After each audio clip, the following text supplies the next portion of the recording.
আসসালামু আলাইকুম। বৃদ্ধাশ্রম নিয়ে একটি নাটক। আমার না শাহের বাচ্চা।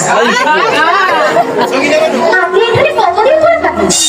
আর বলবো দুঃখের কথা, আমি এখানে 3 বছর হয়ে থেকে আমি আবার দেখছি এই খাবারটা তুমি এসেছো। আমার ছেলে বলেছে রান্না যখন শুরু হবে তখন আমাকে আবার নিয়ে যাবে। আমার তো বলি নেই, আমার ছেলেকে একটু কল দিতে হবে না? যাই যাই, আমার বাবুটাকে একটু কল দিয়ে আসি। হ্যালো বাবা সুমন, হ্যালো বাবা সুমন, ভালো মতো বাড়ি পৌঁছেছিস তো? এস মা রাখো তো। কিন্তু বাবা তুই কি বাড়ি পৌঁছেছিস? এস মা আমাকে রাখো তো, আমি এখন অফিসের কাছে ব্যস্ত আছি। বৌমাকে একটা কল করি।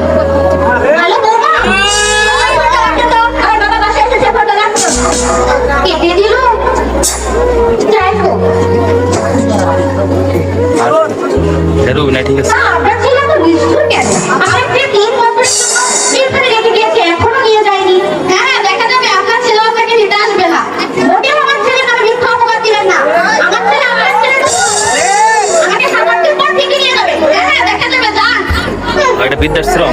15 দিন পর, 15 দিন হয়ে গেল, আমার বাবু আর আমার বৌমা তো আমাকে নিতে আসলো না। যাই, আরেকটা কল করি।